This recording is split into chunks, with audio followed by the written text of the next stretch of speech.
Hey, welcome everybody to the Resilient Living Podcast. Today, I've got my friend Rick Julien on with us. He's going to be talking about how he's gone from 0 to 100 at his homestead, what he's doing, and how he's done that very quickly. So, welcome, Rick. Welcome, Jared. Good evening. It looks like we've got some people already watching. Sometimes we take a minute at this point for Jared to throw up an item and talk about it as we let people roll in. Jared, did you bring anything tonight? I did. Okay. So, in reference to Snowmageddon and the snowpocalypse, having good freeze-dried food. If you got stuck at home and you didn't have food, this is the one that we sell in the shop, ReadyWise. I do recommend doing your research on whatever company you go with. There's a lot of them out there. They're not all created equal. They do not have all the same shelf lives. They do not have the same caloric density, and they don't have the same costs. So weigh that accordingly and figure out what works best for you. ReadyWise was the one that ended up having the best of those in my mind. So that's the one I went with. So come by the shop and I can get you set up with all kinds of different meals. Awesome. Including and as always, gluten-free. Nice. Yeah, I could use that. Yeah, as always, Jared's always doing the legwork to make sure the stuff is correct and best for various different measures. So, well, I think we've got everybody watching who's going to be at this point. It is an Ibanez. It is an AS53. So it's the ES335 just shrunk down just slightly. That is Riggs. Rick, you know him as well. Hi, Riggs.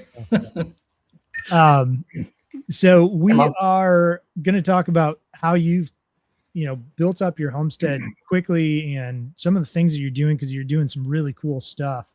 Do you want to give us a quick rundown of what got you into homesteading and why you're doing what you do?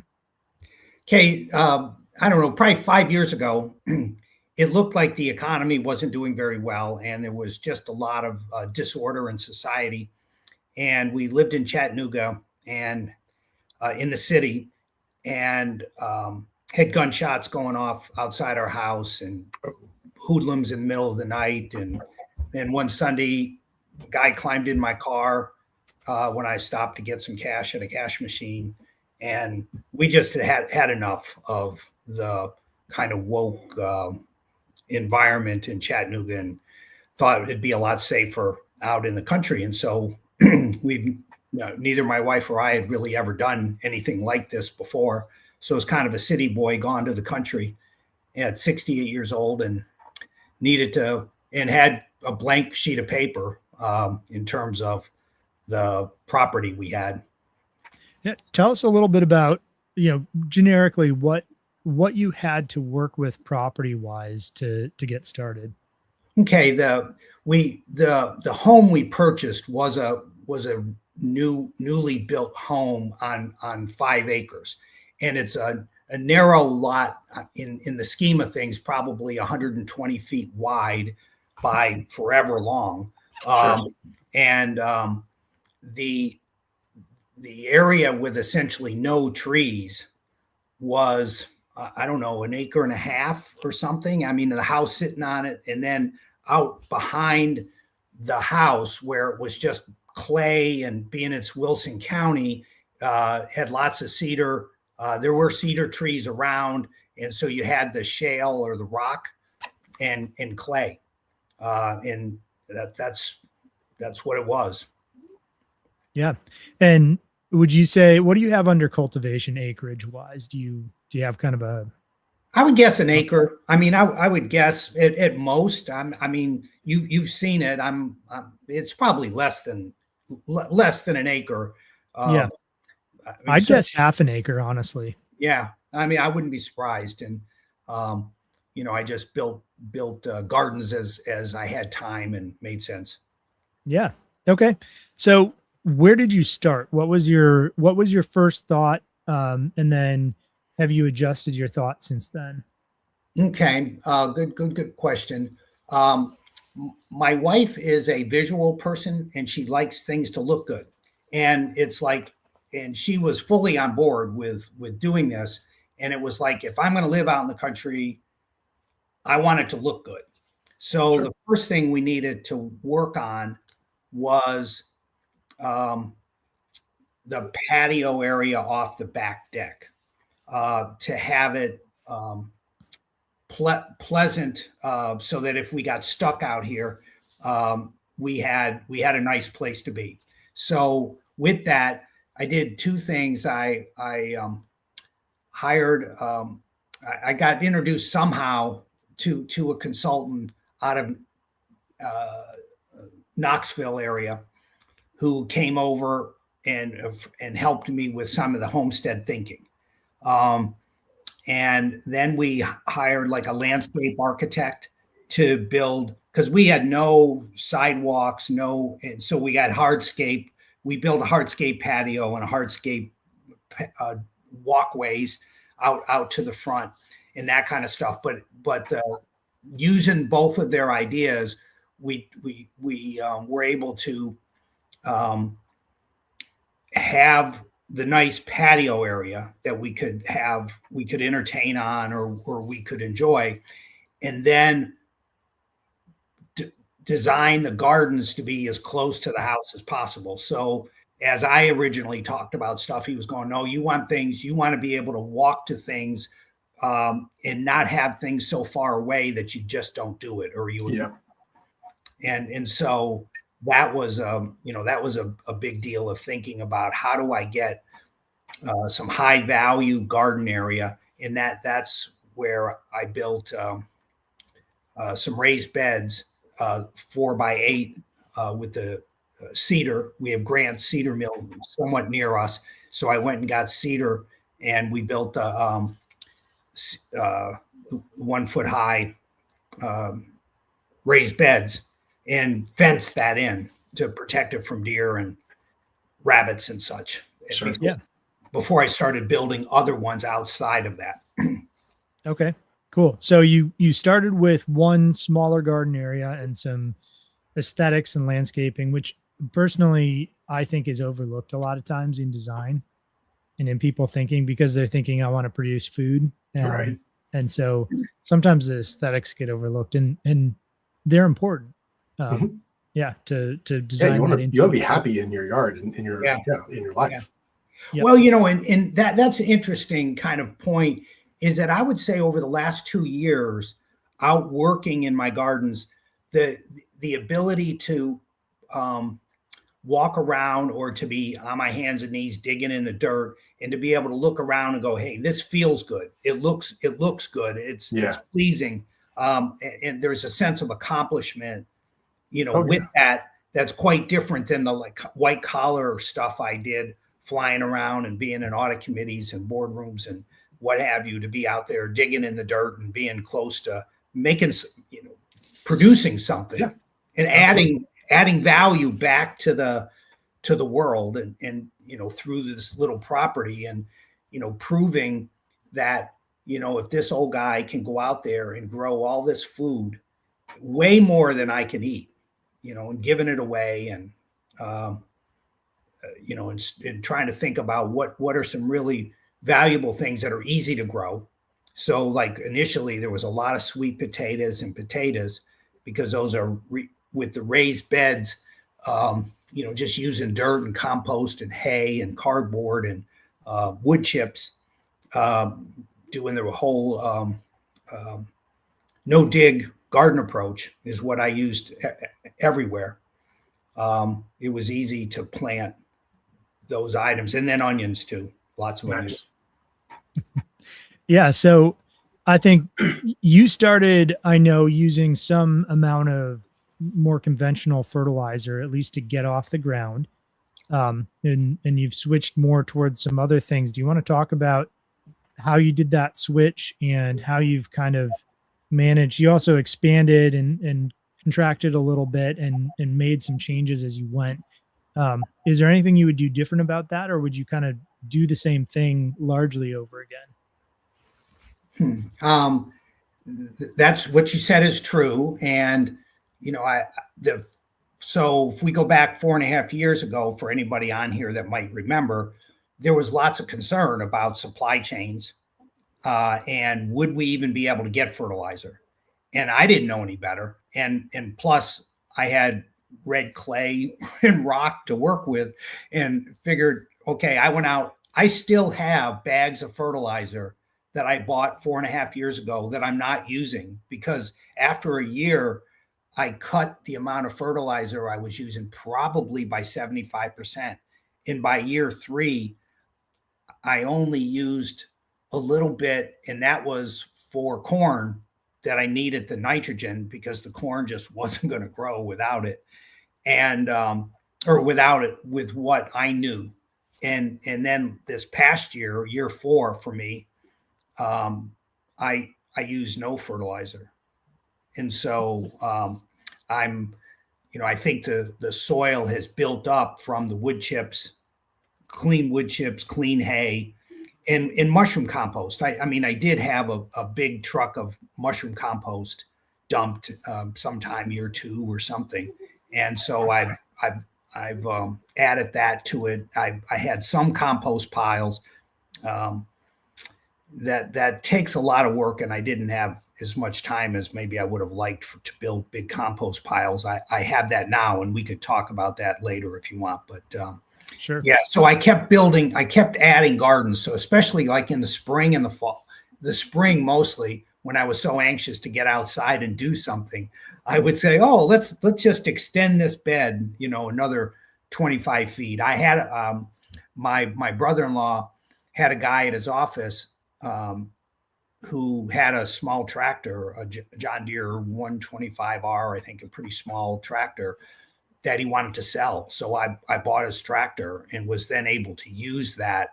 I had never driven a tractor. In fact, I traded, if I can say this, I traded a 2021 Corvette C8 convertible for a Silverado when I moved here. And took the money and had never even driven a pickup truck before. So I have this big pickup truck and a tractor. And so that was just kind of a lot of fun getting into that. So just kept extending garden beds and building new ones where it made sense. It was very sunny area. So it was easy to do stuff. And I met with the Wilson County Extension Service guy from University of Tennessee in Knoxville, and he came out and gave me ideas, and we talked about fruit trees. But as I thought about and did research on fruit trees and was getting ready to order them, I just said, I don't know. I don't have X number of years for these trees to grow. I need to focus on growing food that I can eat in the near term. And again, that was with the mindset that we were going to have supply chain issues and everything. So my focus was on that. But then what I did a lot of fruit or berries. So red raspberries, black raspberries, and blackberries, and did quite a number of those along the property line. Yeah, I'm a huge, for those who don't know, I'm a huge fan of berries here in Tennessee. Oh yeah. And that's because they are literally weeds, so they grow like weeds. Yep. They're very expensive. They're high nutrient density. Yeah. And you can buy a few of them and propagate them like crazy. So if you're on a budget, you can start small and build it out from there because you can root tip them. They'll sucker, all kinds of things, and they grow in poor soils. So if you're starting with poor soils, they're excellent. Highly acidic, they'll do just fine in highly acidic soils down to semi-basic soils. So most of the soils around here, they'll thrive in. Yep. Yeah, and they love wood chips, right? So you pile wood chips on it. It keeps the weeds down, and it does good for the plants, and they spread. So in year 4, I am giving, as Ryan knows, I'm giving a lot of plants away because I just have, the raspberries coming out my ears. Mm-hmm. Yeah, I love going over to Rick's house because I can just walk along and pick raspberries and eat while I work. And strawberries in the spring. Yep, absolutely. So maybe tell us a little bit about, you were talking about expanding beds, and obviously in your main garden, you've got these really beautiful raised bed boxes, but probably your largest production comes from in-ground kind of semi-raised mounded beds. Can you tell us a bit about the process of how you make those beds and expand them? Okay. So watching a number of YouTubes, as we all would, That's what we do. and having to move in, I had a lot of cardboard and a lot of paper that things were wrapped in. So I saved the cardboard, the boxes, and saved the paper, knowing that I would use them in the gardens. And so I would put down the cardboard, water it in, and then dump. I ordered just regular dirt, not landscape dirt, but garden dirt from a place near me, and have them just go dump it. And I would then put dirt, put hay or straw, get clean hay. There's the back of my property has a field that was hayed. The people that owned it, the family that owned all this land, and they sold some of it. The grandson lives kitty corner across the way from me, and he goes back and hays. And so I told him he can just hay back there, and he drops off hay for me when I wanted. He'll give me old bales and broken ones, and I put eggs in his mailbox. Nice. It's a nice trade-off. That's a great resource too to have. Yeah. I mean, you've got fertility growing out of your soil that otherwise is somewhat inaccessible to you. And so for him just to drop off the stuff that he can't use as damaged hay bales or rotten hay bales is perfect. Yeah. And we, so every year I think it's fair to say every year I add to my raised beds. And I mean, some of them are, I don't know, every bit of 12 inches deep. And I mean, it's in this, the hay and the wood chips are breaking down. And much of it you can just get and dig with your hands. It's really rich, getting to be very rich soil. And my goal was to create a 360 process where I would, with my chickens, I have a pretty big area that I fence my chickens in, and fill that area up with wood chips, 6, 8, 9, 10 inches of wood chips, and the chickens turn it into black gold. And I can take that and put it out of my beds, and then all the sweet potatoes and whatever squash plants, tomato, I can throw all that in with them and feed them, and herbs, lots of herbs all over. I've got, and I plant a lot of herbs just for the chickens, and they then give it back in this black gold compost, and I'm able to put that back in, and it partially feeds the chickens. And that's probably the major thing that I don't have in terms of the whole 360 process, now that I don't really need to use fertilizer, and I've got barrels set up for compost tea and comfrey tea to use as additional fertilizer along with the chickens. And, as I've moved into creating more compost and thinking about being lazy, I've got cattle. I saw it somewhere and I thought it was a great idea. So got cattle panels, 16 foot by whatever it is, 5 foot, 6 foot. 48 inch, I believe. Yeah.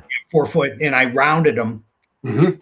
And I've got like 6 of those, I think, and they're full of wood chips, hay, grass clippings.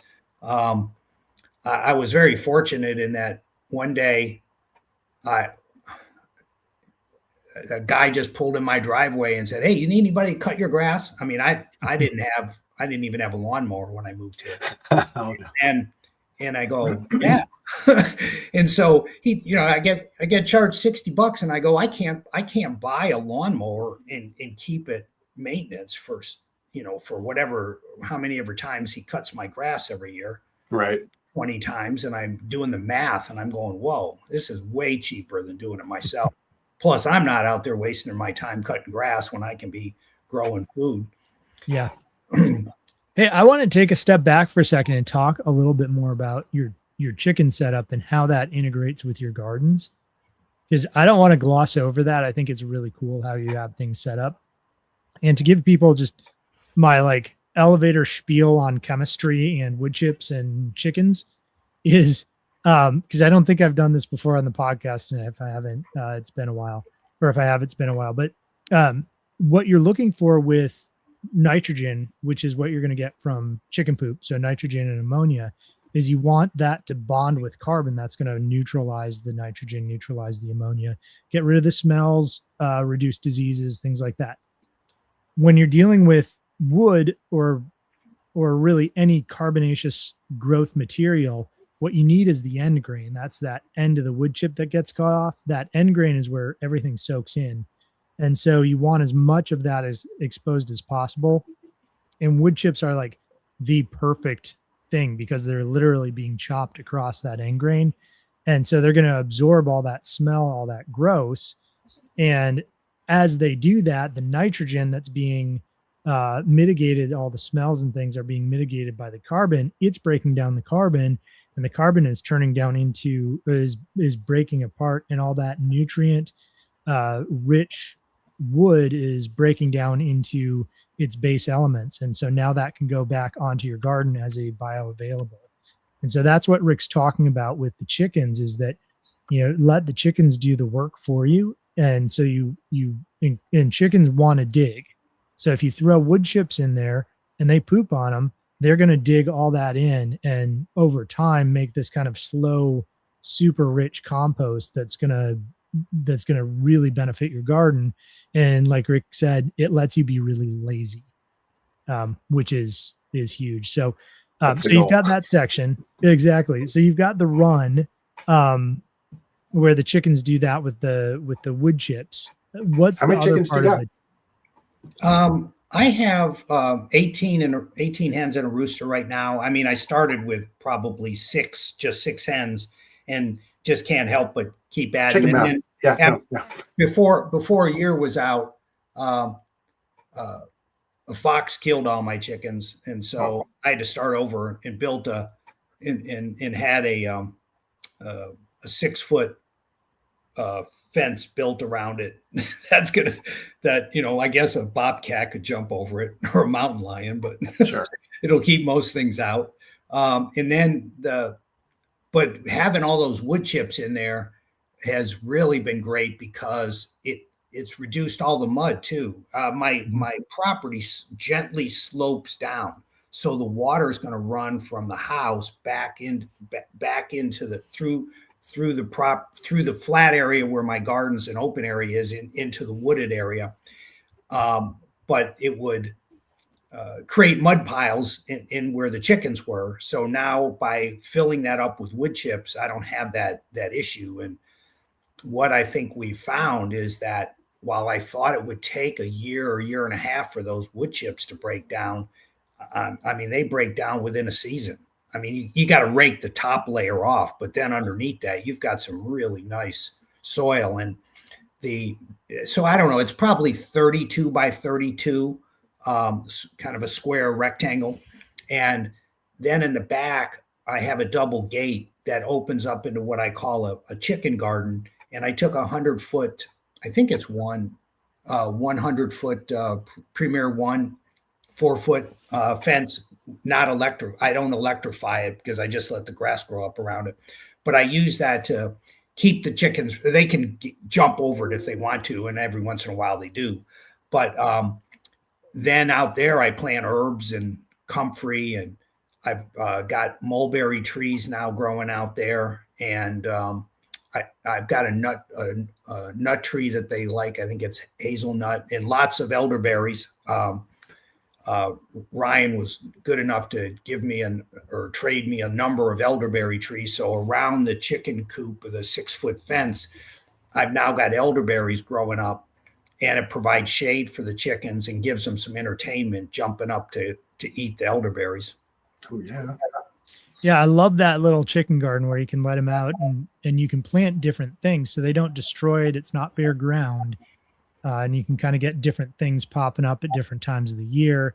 And it just gives them something to do that they enjoy as well. Yeah. And so I've thrown like corn stalks and sunflowers. I like to grow sunflowers to get the seeds for the chickens. I don't really do anything with the sunflower seeds like some might, but I grow them for the chickens. And by keeping the largest heads every year, now at 4 years into it, my sunflowers are 12 foot high, and I just get humongous heads because every year I just keep the very biggest one or two, and I plant those seeds the next year. So 4 years in, I've got really big sunflowers, and then I keep those for the chickens, and I throw the stalks into this chicken garden area, and I've created this big pile in there, and they can play with it, but also I know it'll break down over time. It won't break down as quickly as other compost will, but by planting thyme and rosemary and comfrey, and mince, they'll eat that at different times of the year when they need it.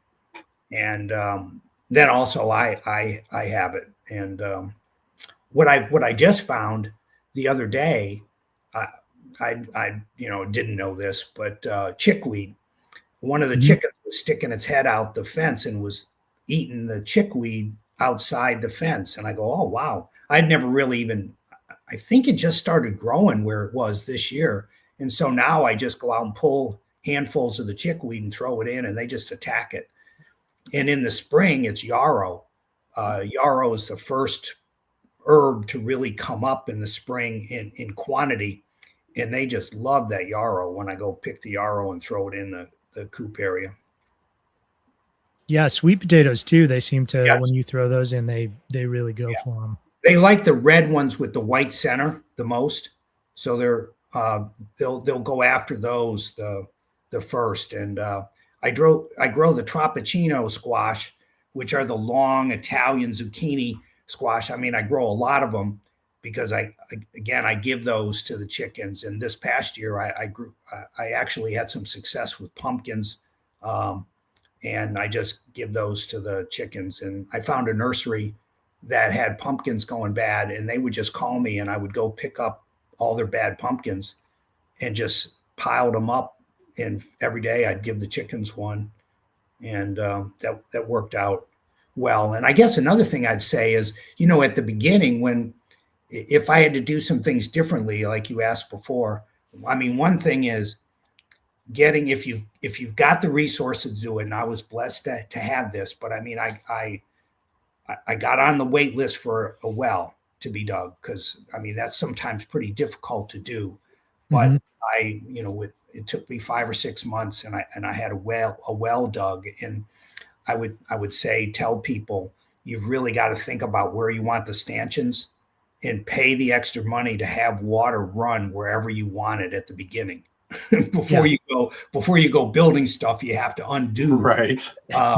And then really think about, if you want to run electricity, where you want that. And so when I had my solar put in, the guy that did that just trenched out to my shed where I had a shed put. And then I said, when he was doing that, I said, could you run this over to the chickens? He said, sure. So he trenched over to the chickens. Of course, he hit my septic line doing that. but he fixed it, so it wasn't no big deal. but I go, oh yeah, I should have told you it was running through there. My bad. Yeah. So I mean, those are some things to really, I think to think about, is the water and the electricity and getting it where you want it. And now with the well water, it's essentially free. And I mean, I've used thousands and thousands of dollars worth of water. I mean, I could turn it on and walk away. Just let it run. Yeah.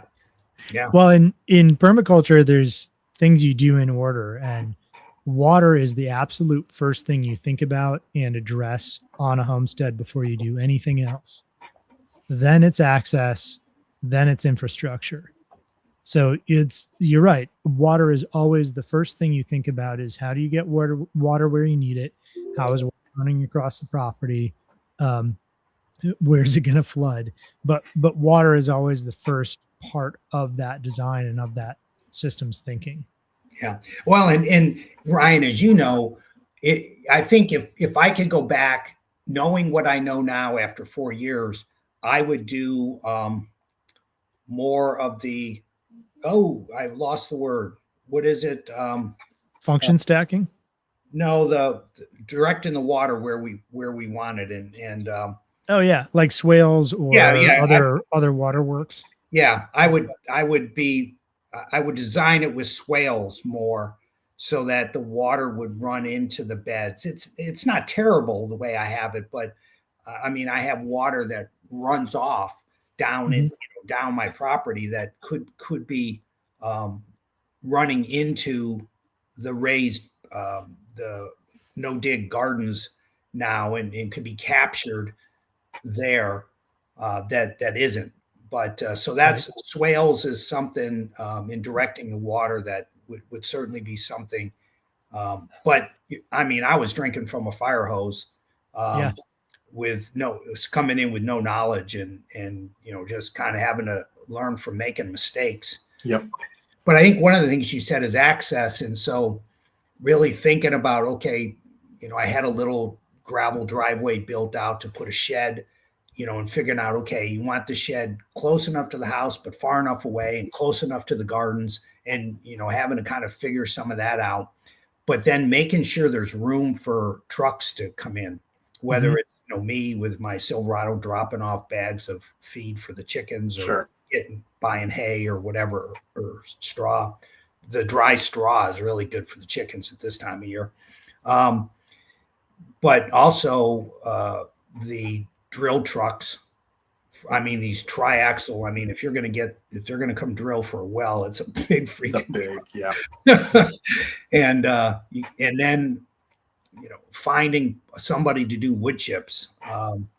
And just got lucky in seeing a truck one day, and I just called the phone number on the truck, and the guy lived reasonable. I mean, he drives by my place doing his work sometimes. Oh, nice. So, the deal is I give him $20 and I text him and, hey, I need some more chips. And he just drops them off and I just keep track and I'll see him 3 loads later and give him $60 and he just keeps coming back.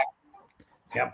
On that topic, for those who are watching, if you want wood chips, I just got in contact with a guy who he does a really good job keeping his chipper up and running well and making really good chips, which matters. But he works, I think, from like Crossville all the way just about to Nashville. And I told him I can get dump sites wherever he wants. So if you're interested in having a kind of being on a permanent list for him, just email me and I'll get your information on there. So, Rick, something you were thinking or you were talking about that like I've loved as far as working with you is you're always willing to kind of iterate. And I think it's served you really, really well. So you're always willing to go, okay, that thing didn't work quite how I planned. Is that a good thing? Is that a bad thing? What do we do next time to make that a little bit better or a little more useful or a little more productive? You're always willing to experiment and actually approach something kind of with that scientific mindset of trial and error. And I think that's incredibly valuable. Can you talk a little bit more about how you approach those things? Yeah, I think that, because I built a number of above ground gardens, and there's just my wife and I here. And so I had space to try some things and, I would plant some things here or there and see where they would grow the best. Things like corn where the wind would blow it over and knock them down. And, I finally got to where I said, this is way too much trouble to build, to plant and harvest corn when I can go buy the couple of years. I'm still eating corn from 24 because we're just not big corn eaters. And, I think it's trying those things and then trying some new ideas. Like initially, I didn't even know there was different color sweet potatoes really. And so I just grew orange ones the first year. But I mean, I had hundreds of pounds. I mean, it was incredible. I was just giving boxes and boxes of them away. Because that was my goal, was to be helpful to other people and to grow food that I could help people when we had this shortage, which, now we haven't had it yet. But prices have just gone up. So some people appreciate free food. And then the next year I was able to start planting some of the purple and purple white sweet potatoes, figuring out which ones grew best where. Then another big one that I've gotten into is turmeric and ginger. And even the extension service guy, when he came over here, was just like, he was looking at this going, I have never seen turmeric grow here before. Yeah.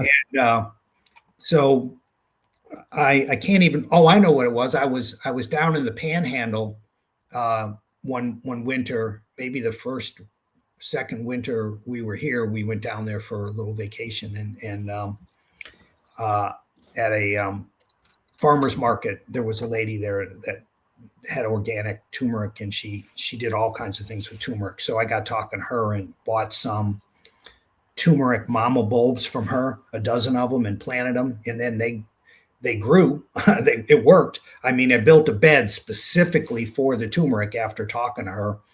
And then they start spreading. And so I was then able to take those and add, and the next year I overwintered them in peat moss in the garage.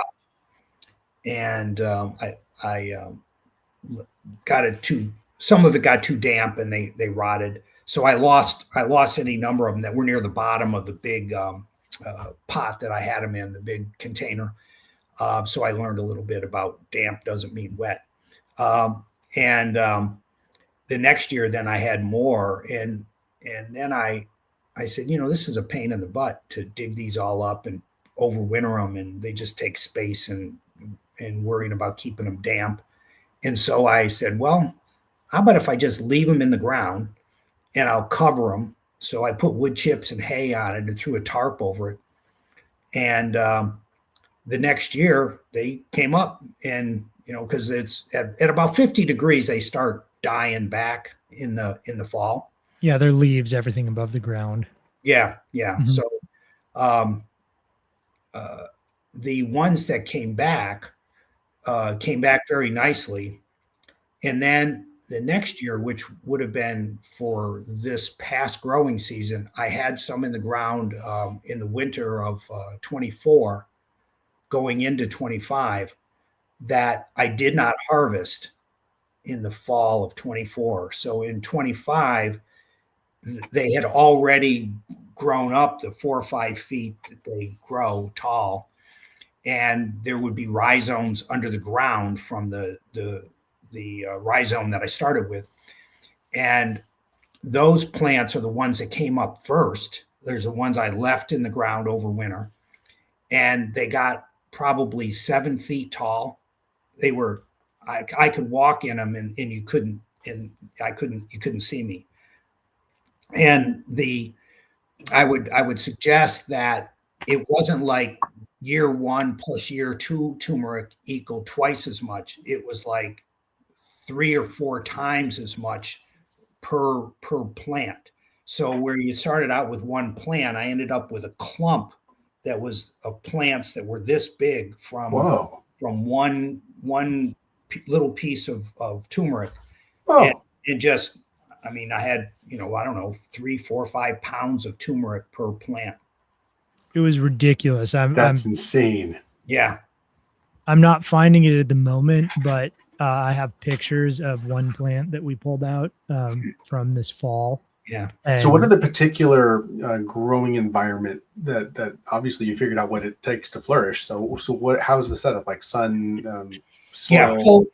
Full sun. And, Okay. and I would say just, rich soil, soil that's reasonably loose. So the no dig with, I started with the cardboard and dirt. I mean, the same thing, but I think I layered it more in building the one for the turmeric where I did the cardboard, and I'm not sure it makes a heck of a lot of difference whether you do cardboard, hay, chips, dirt, hay, chips, dirt. Yeah, sure. And so I think as long as it's reasonably loose, I mean, it doesn't have to be, you don't have to perseverate on it, but I think that's built it higher than I built other ones to start, because I think I was told it had to be about 9 inches. There had to be about 9 inches above the ground. So the raised bed, I piled it up to do that. And then every year I added, I would leave the turmeric leaves from the plants as they died back in there, put more chips and the chicken compost from the chicken, a layer of that. And so every year I built that up. But so then I learned about, and again, this was orange turmeric. And then I learned about white. This lady I bought it from told me she had some white and blue and green. So she sent me some different color turmeric, and I planted those. And so now I didn't know which was which. And you have different color flowers on the plants. So the beautiful white flowers, and now I've got pink flowers and kind of mauve flowers. And some of the plants have stripes on them, and some of them don't have stripes. They're just green. Yeah, there you go. Oh, man. Yeah. And so that's, I believe, 3 plants. Right. Wow. So I still have, I don't know, 20, 30 pounds of turmeric out in my garage. I've been freeze drying it, and I've sold some to West End Market in Cookeville. Nice. It freeze dries well? Yeah, freeze dries really well. And nice. I've been using it to, I grind it up and make, and then with ginger, I'm growing ginger too. So I freeze dry that, and then I can put those in a coffee grinder and put some pepper in there and all. And so I make, what's it called? The golden milk kind of, so I make an herbal mixture to put in milk or coconut milk or tea. Yeah, Riggs says they've really been enjoying the white kind that you gave them. Yeah. Yeah. And speaking of Riggs, another thing that, especially for us old guys, you've got to find some young people. I've been fortunate enough to be introduced to a high school senior who worked with me until he graduated, and then he went off to East Tennessee State University. And then Ryan came across Riggs, who's been helping me and has been very valuable in getting things done. And I found it can get a tad boring doing it all by yourself. My wife works, and she has a business and has employees in different places. And so I get to spend her money, but so she doesn't really get to work outside much. And so it's been very helpful to have like Riggs over here, because I just get so much more done. I mean, I'm motivated if I'm going to pay him, or when Ryan comes to help, I mean, I'm motivated to be out there working with them, and especially like with Ryan, learning from him, so I can, hopefully do it myself the next time. So it forces you to think through what you actually want to do too, right? Yeah. Because you've got somebody coming, and you're like, I want to maximize my time. Yeah. So you have to think through and actually organize in that. Yeah. And I prepare, as Riggs and Ryan know, I always type up a to-do list, and I think about, like Ryan just said, what do I need to have done given it's going to rain, or it's going to get really hot, or it's going to freeze.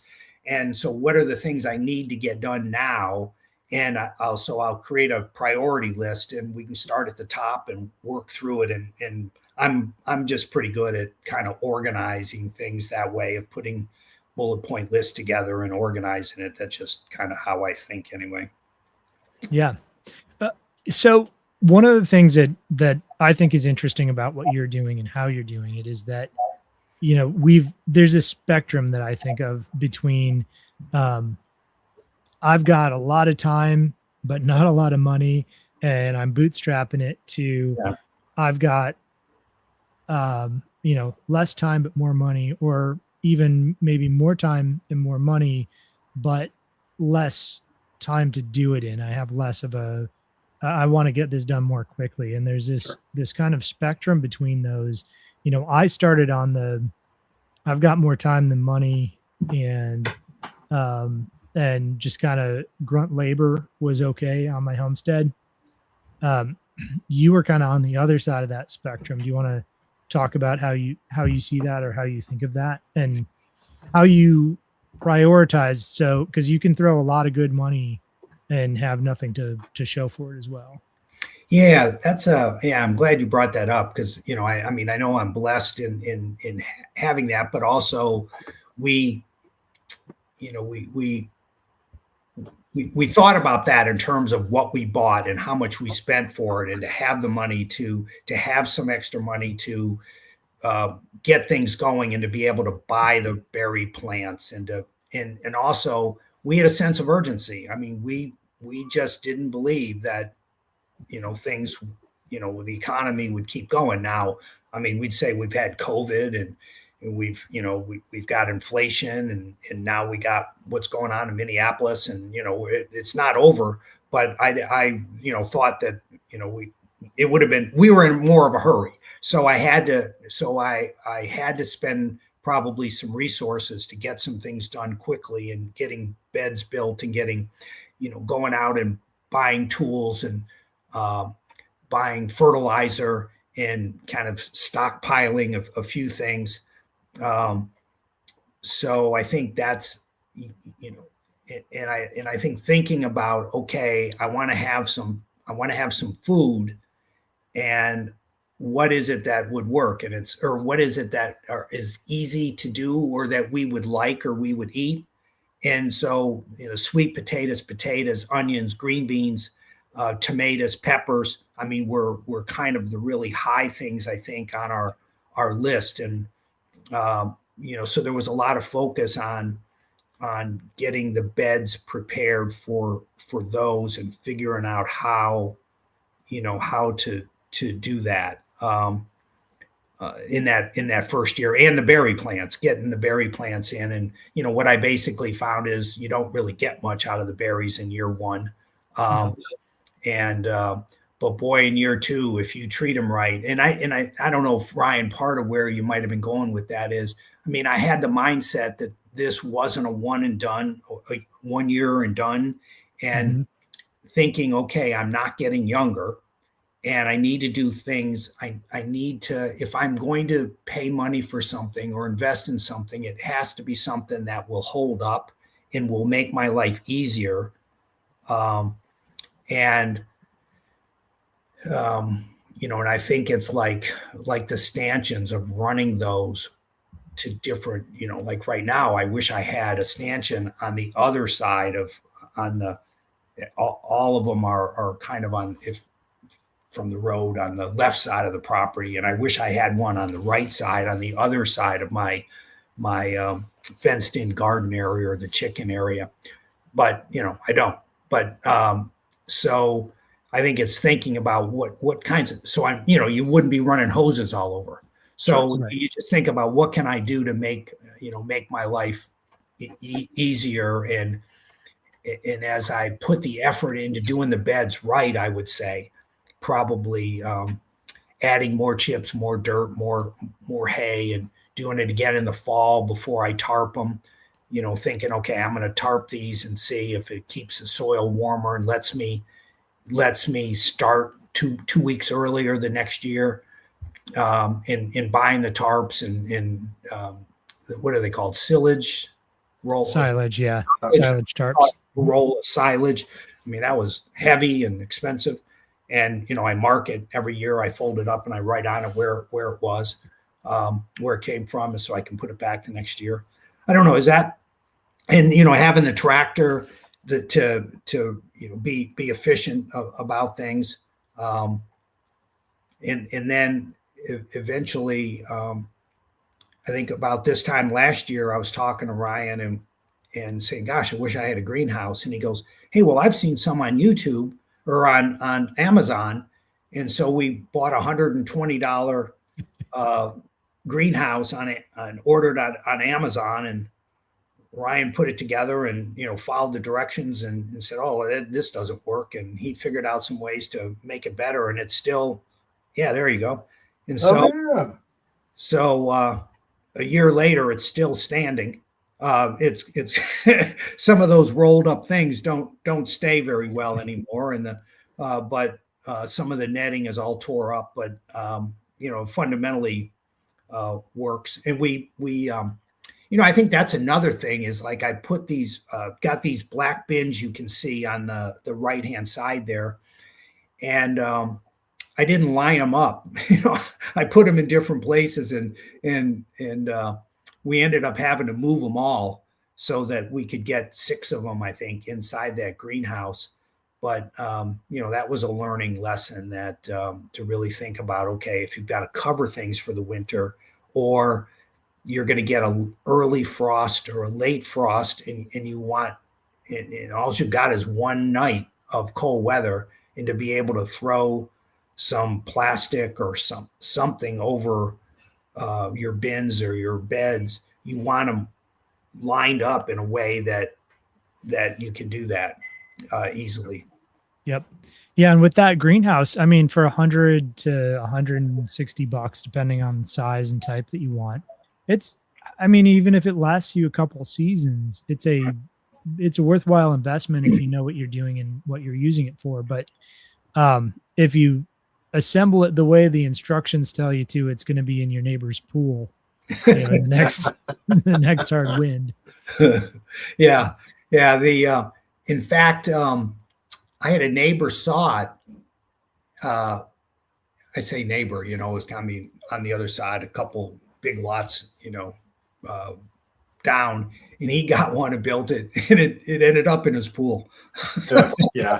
That was what I was referencing. So yeah, because Rick, you've got kind of crazy winds that come through there. You're in a bit of a plains area. Yeah. I mean, it does. And that greenhouse last spring, I mean, I got all kinds of lettuce and herbs. And then as it got hot, the lettuce didn't grow. But I mean, I had lettuce for months, different kind, and kale, I think. And then I planted tomatoes and peppers, and the tomatoes didn't work. I don't think I got anything out of the tomatoes. I don't think I got any tomatoes, but the peppers did really well. And so now you know what to plant next year. Yeah, right. Yeah. And I think again, it just comes down to knowing what you're doing to enough of an extent that then you can experiment and iterate from there. And Packer at it, somebody I know and have worked with, great guy. He's wondering if those, or has wondered if those greenhouses are worth even using to get a couple of seasons out of. And the short answer is in most cases you can, if you set them up right. And I've got a couple of videos from Rick's place on how we did that and kind of how it turned out. Yeah.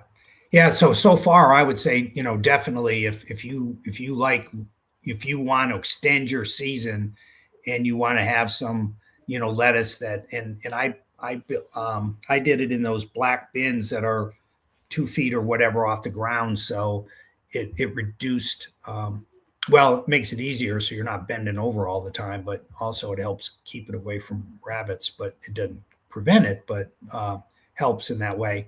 And, I have carrots, beets growing in there now, and kale, and some collard greens. I've never grown collard greens before, but I started those in the fall, and I've got a few. I don't know if they're going to make it or not, but the carrots are fabulous, and the beets are really nice, and especially beet greens. So I've found that onions have done really well in these above ground gardens. I've gotten from Dixondale, the organic onions from Dixondale, and then garlic.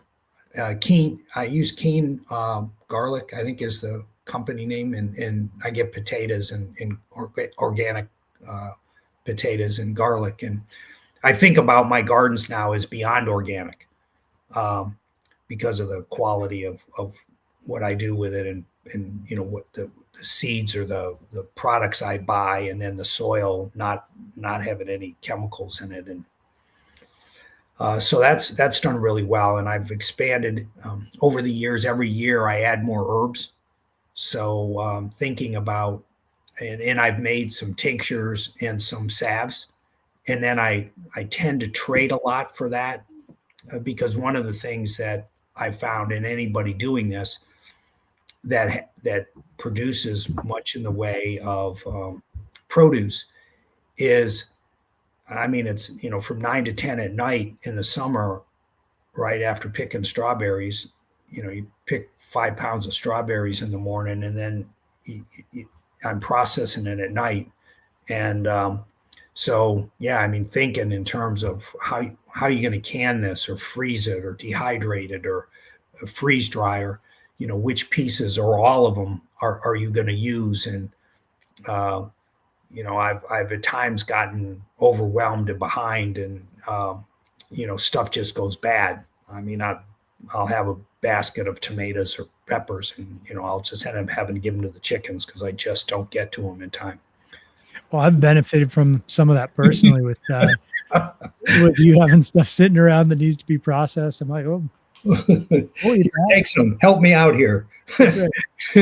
Take some of these onions. His girls, Ryan's girls, love the sweet potatoes. So. Oh yeah, we go through so many, but I mean, it comes back to community again, then, right? Because you've got, whether it's working with somebody like Tatiana or Sherry Stickler, or I'm sure some of our viewers tonight are going to be familiar with these people who do incredible work with herbs, and now they're getting beyond organic herbs from you that are above the production that you can do anything with, but you're producing them. So, it just becomes this really cool synergistic thing that starts to work together amongst the community and for you. And, now you can trade for something else that's valuable, whether it's knowledge or help or, some type of good or service.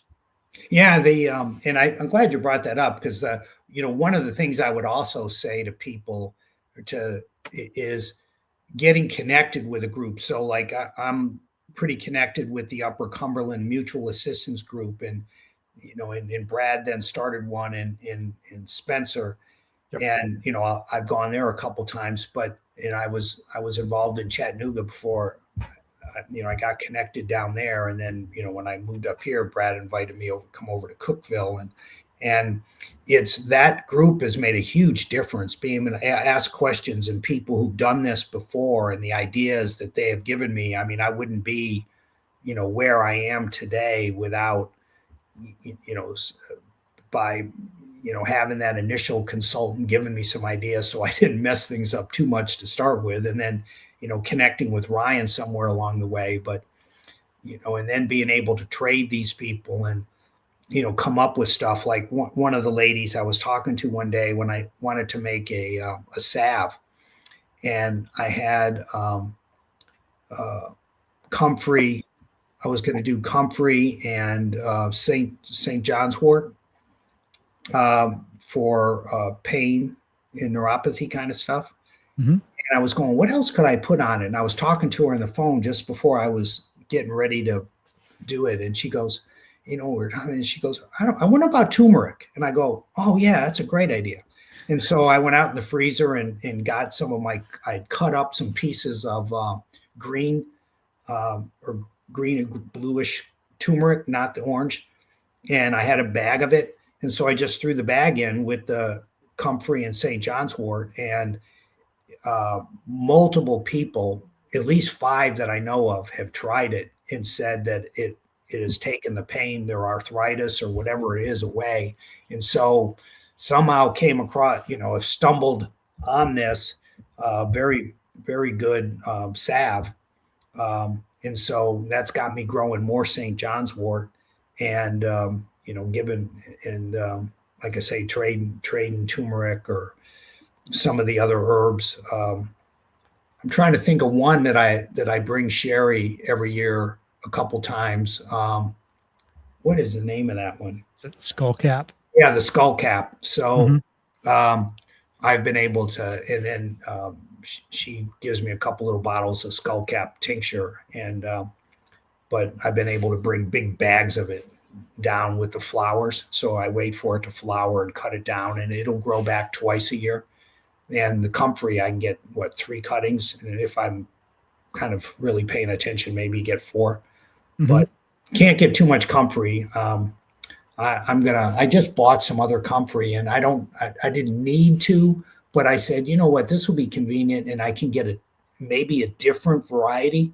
What was, Ryan? Do you remember the podcast I saw that on, the guy in Texas? I think it is, that spun off from his parents. Oh yeah, that would be the permaculture consultant.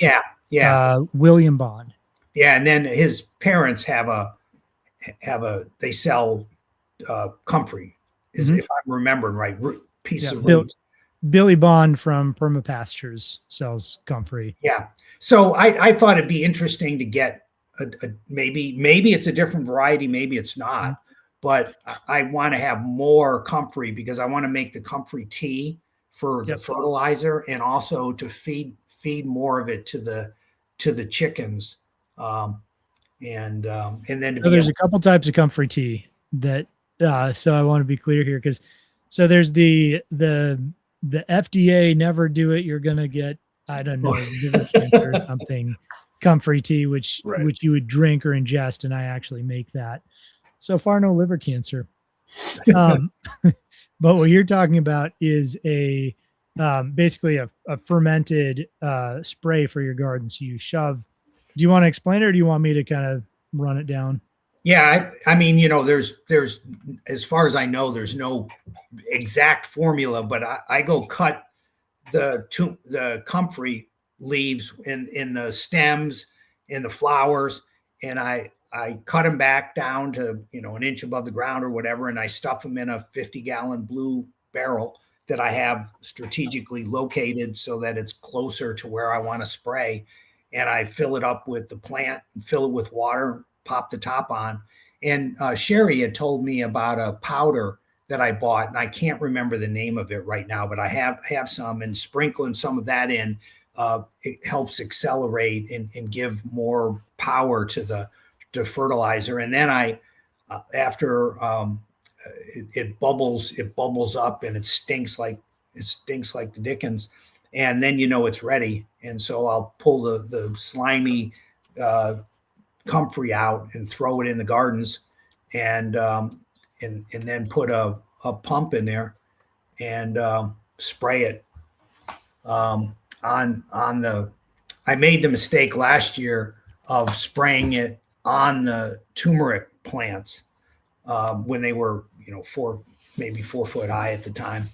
And it burned a number of the leaves.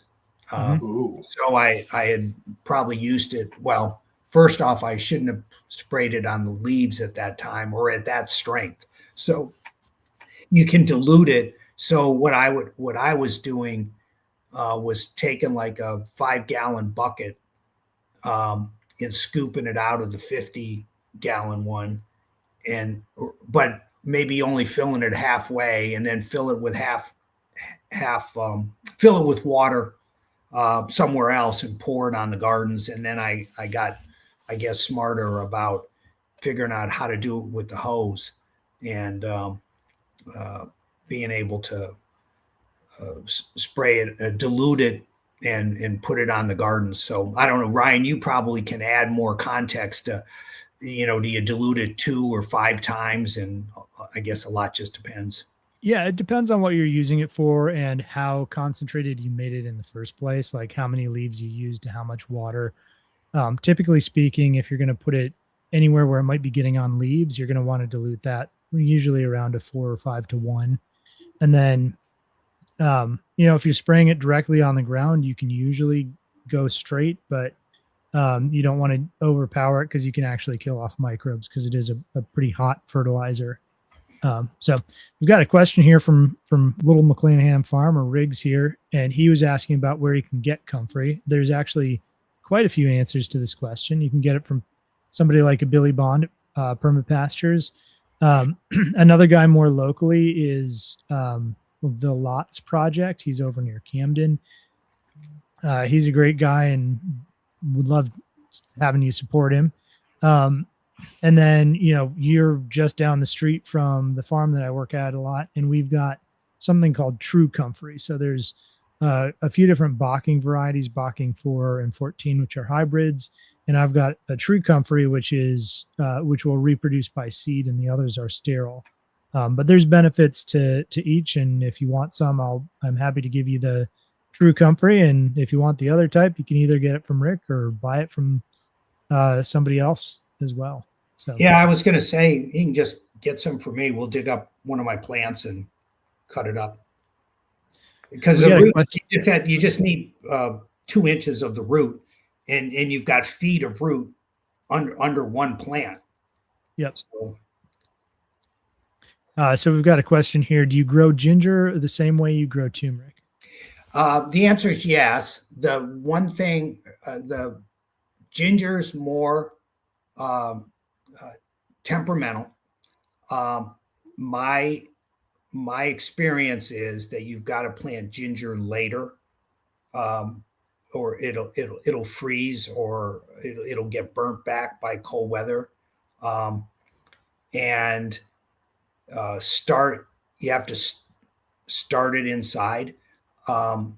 Like I ordered 10 pounds of organic Hawaiian ginger. I ordered 5 pounds last year, I think, or maybe no, I ordered 10, and then this year I ordered 20 pounds, and I'll get it here in a week or two, and as soon as I get it, I'll lay it out for a day or two, and then I'll break it into pieces that have the nubs on them, whatever that's called, to sprout, and then I use coconut core and the aluminum basting pans like you see in the grocery store or whatever, and get as deep a one as you can. And I put it on heat mats and turn the heat mat on 85 and out on it in a enclosed patio area. And I'll put a bunch of those out there and start the ginger.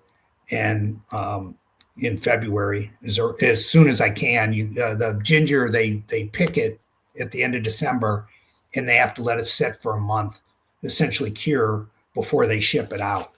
And so then I have to wait for the ground to warm up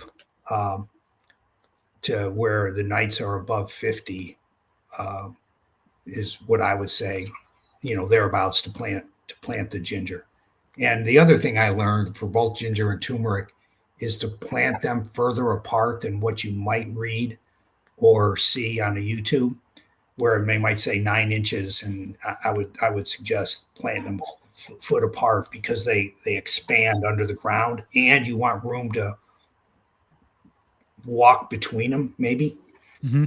And one of the things I am now at the point where, because I'd gotten these different color, and especially the white turmeric is proven to be very powerful. One of the mutual assistance buddies, I've given him the white turmeric, and he's got a lot of arthritis and what have you, and so he made a tincture out of it, and he said it really really helped. And but anyway, I've now got rows that this row is blue. The blue turmeric is just beautiful, but I only got a little bit of it last year, so I left a couple plants in the ground to see if I can get more this year. And then I planted a row of blue and a row of green and a couple rows of orange. And I've got light orange, and maybe the light orange is actually yellow, I'm not sure. And then the dark orange. So I've planted. So now I know this row, what each row is, as opposed to it being all mixed together. And I have to look at the leaves and see the stripes on them or the different colors of the flowers to sort out maybe what it is. hopefully that answered the question on the ginger, but basically it's the same. I plant them in the same place, plant them next to each other. In fact, some of my ginger that did the best, I planted next to or between the turmeric. So the turmeric grows much taller than the ginger, at least here in Tennessee. I don't know what it does in Hawaii, but or in the tropics. But the turmeric plant shades the ginger. The ginger is, from what I've read and understood, it is more subject to that kind of afternoon sun, not liking the afternoon sun as much. But So what you're saying is plant the ginger on the east side of the turmeric so it gets shaded in the afternoon. mhm. So yeah, if the sun's going to the west, and which for me, my gardens, the sun is beating down on it. Yeah, I'll plant the.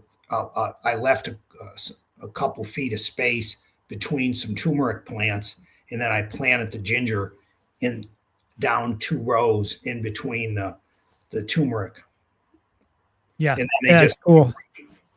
Cool how you can use layering and think about where the solar aspect is to yeah. adjust. And another neat thing I did last year is I planted pumpkins and watermelon in between them, because the rhizomes are under the ground. So I planted the plants that would grow crazy wild, for 30, 40 feet. I just planted those, and they ran between the turmeric and the ginger. And, I had pumpkins hanging off of the turmeric plants. And Cool. Jared, do you have any questions for Rick? No, this has been great. I'm loving this. I've got lots of ideas for my own gardening. Yeah. Yeah, I think Rick, one of the things that you've focused on a little more than I have is plants, and especially a lot of annuals and things where personally I've put more time into animals and perennials, which pays off in one sense and in one way, but when your calculus is different and your diet is different, you're gonna set things up differently, and I've loved to see how you're doing that as opposed to how that plays out on my property with my goals. yeah, and I mean, a lot depends on, like, for me, I really like eating healthy food. And for months I'm eating lettuce, and I mean, I have, frozen and freeze dried every day I'm using my dehydrated or freeze dried peppers or frozen peppers and freeze dried onions.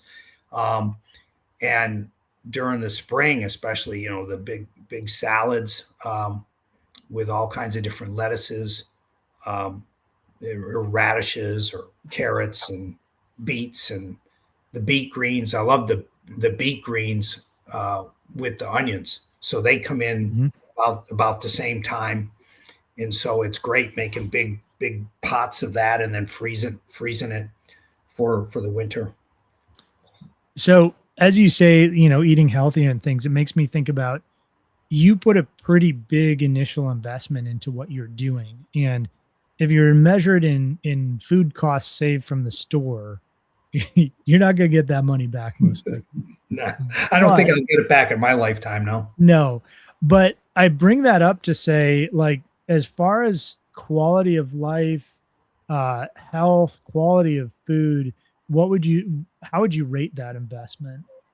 Oh, that's a great question. And being city folk and coming out here and, not being around farmers or homesteaders before, other than, some of the interaction I had at monthly meetings in Chattanooga for a couple months before we moved, I got to appreciate so much more the lifestyle and the freedom, or the having a reason to get up in the morning, especially being retired, semi-retired, to be able to do that, and to be out in the fresh air and the sunshine. And, I would just lose track of time.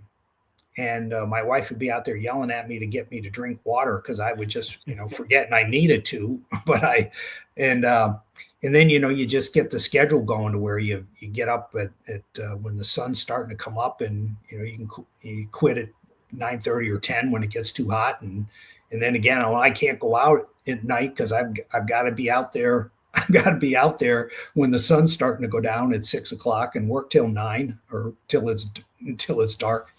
But yeah, it's I've said to many of the folks in the mutual assistance group and all that about I don't understand how farmers that go to farmers markets can make any money. I mean, this is crazy. I mean, how much time I spend in buying seeds or, and then you can start saving seeds. And I mean, from a budget standpoint, I mean, there's things you can do that are different than what I did. Like with the comfrey, I didn't need to buy the comfrey I just bought. I could, so I did because I wanted to try something, a new one. Sure. I mean, I could have just pulled up a plant I had and cut the pieces up and like I've done over the last few years. So I've got comfrey growing in lots of different places. I'm just going to have more now.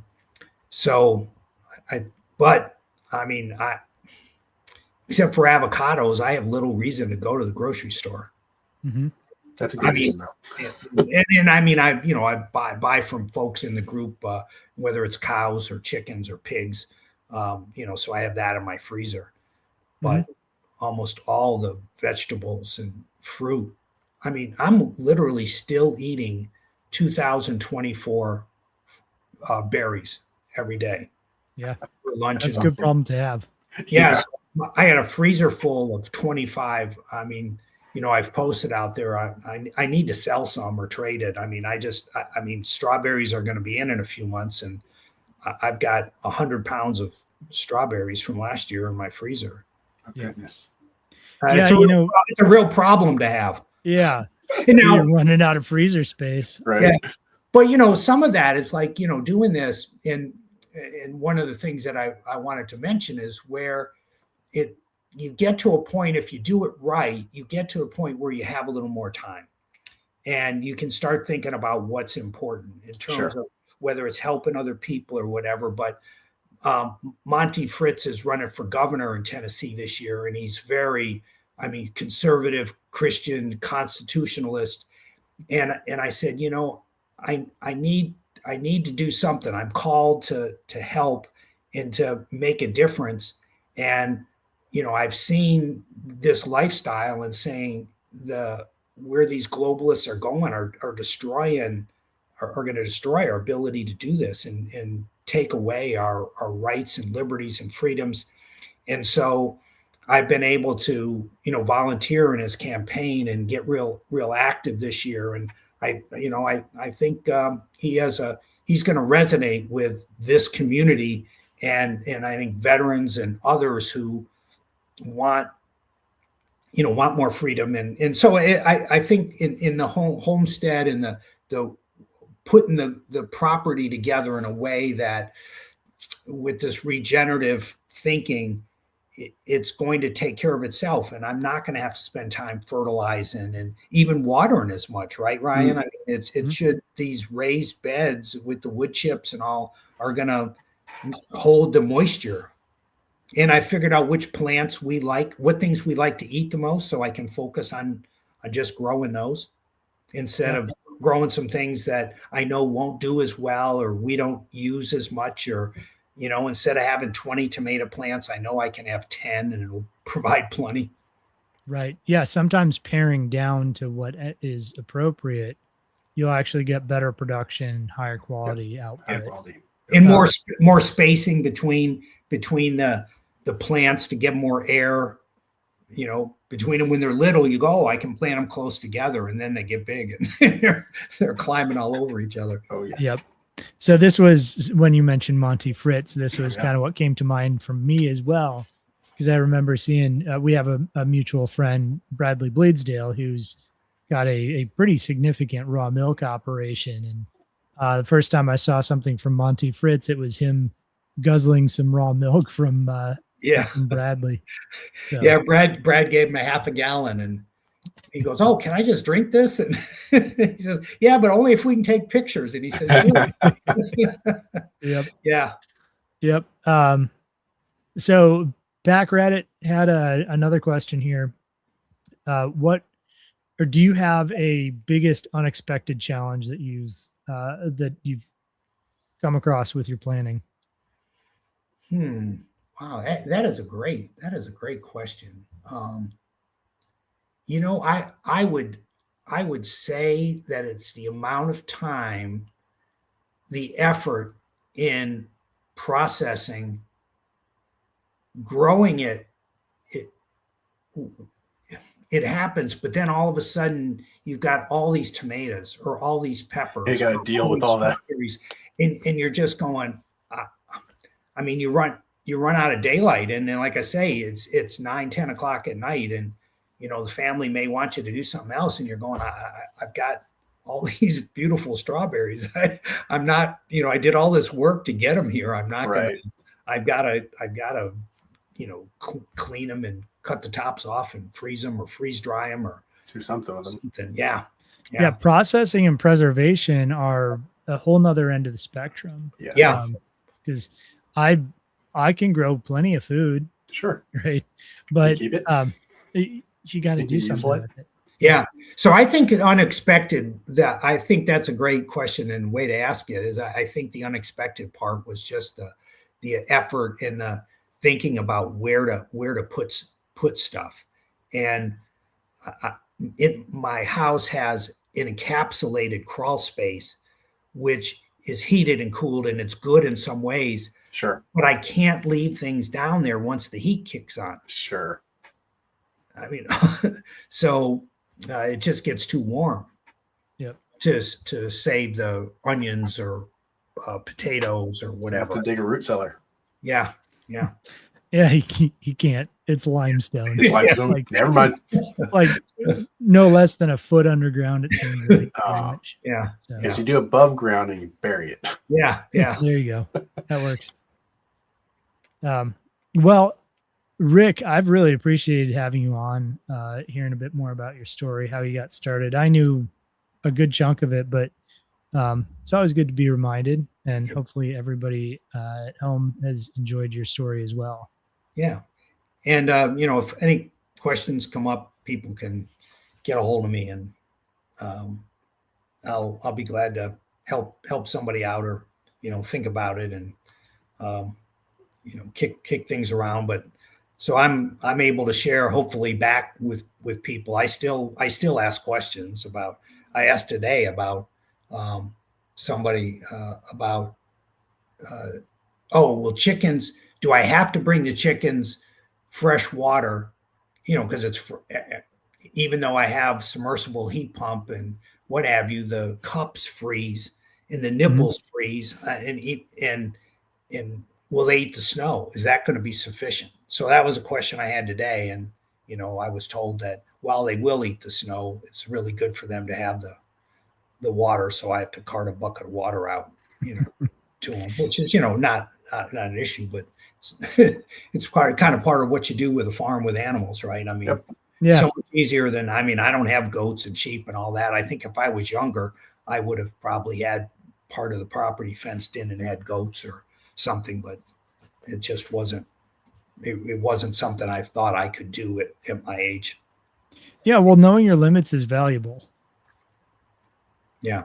And one of the things that Ryan and I have talked about is pulling some of the stuff I was doing further out in my gardens, 4 years into it, going into year 5, saying, okay, I've got a lot of stuff freeze dried. I've got a lot of stuff dehydrated. I want to work on this campaign this year.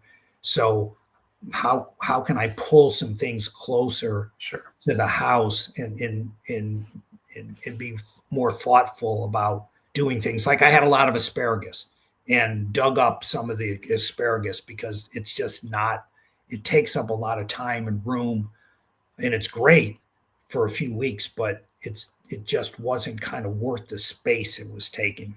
Sure. The juice wasn't worth the squeeze. Yeah. Right. Yeah.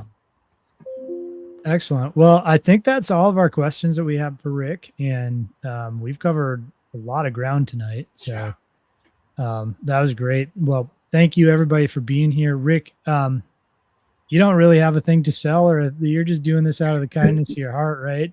Or Yeah, do well, do I you mean, have something. if somebody wants some beyond organic black raspberries, red raspberries, or strawberries or blackberries, I probably would sell some from, so I can restock my freezer with this year's crop. I mean, There you last year was just, I mean, as Ryan and Riggs know, I mean, the black raspberries were absolutely crazy. I mean, I just had so many, and the blackberries also, but the black raspberries just went nuts. I mean, they didn't do anything for the first 2 years or 3 years. Yeah, I was pretty jealous. Yeah, and who knows what? Maybe I won't get any this year. So if you want some beyond organic berries, reach Yeah, out right. to Rick. Yeah. Or if you need to, reach out to me and I'll get you in touch with him. But Yeah, otherwise, Rick doesn't have anything to sell you. He is just here to be a good person. yeah. So, Jared, do you want to give us the spiel, what you do, how people can find you? Sure. So I am Jared Wilson. Resilient Living is my business. We have a little store halfway between Sparta and Spencer, right on 111, corner Hodges Ferry Road. You can find us online at resilientliving.com. You can follow us on all the social medias, Resilient, some iteration of Resilient Living. They're running across on the ticker on the bottom of the screen. Basically, I sell everything from freeze-dried foods to knives to camping gear, a whole selection of books covering this very topic of, what to grow, where to grow, when to grow it, animals, survival, all kinds of stuff. Hopefully soon I'll have my FFL, so we'll be doing firearms and gunsmithing. So that's me. Cool. Well, my name's Ryan Steva. I am the homestead consultant at thehomesteadconsultant.com. I also do a YouTube channel. So a lot of the things we're talking about today, I've actually got videos on. And I'm even working on putting together, it takes time to edit, but a video that Rick and I did a while ago on his ginger and how he grows it. So if you want to find my stuff, go there. I help people set up homesteads and hopefully avoid large mistakes or, fix things that are already problematic or whatever else. So thank you all for being here. And as a reminder, we meet and do this just about every Tuesday at 7 live. So, put it on your calendar, join us. We love all the interaction we got tonight. And Jared just set up a stream on, what is it? Spotify. Thank you. Yep. Yes, on Spotify, and we're working on, I think, getting that distributed. But So I'm working from the very back to the front. So this is, starting from the very first podcast, we'll be going incrementally weekly out. So we'll have all the episodes. Yep. So if you're driving or gardening or doing something, you can actually listen to all the past episodes as well as these upcoming episodes, rather than having to sit there in front of a screen and watch us. So, and they're always pretty digestible as an audio podcast. So thanks everybody for being here. Thank you again, Rick, for joining us. Yes. Sure. Thank you very Thank much, you. sir. Make Thank sure you, you everybody. like, Thanks, subscribe, and follow and do all the fun things. Okay. Click the buttons. That's right. Click all the buttons, all of them. All right. Have a good night. Bye-bye. Good night.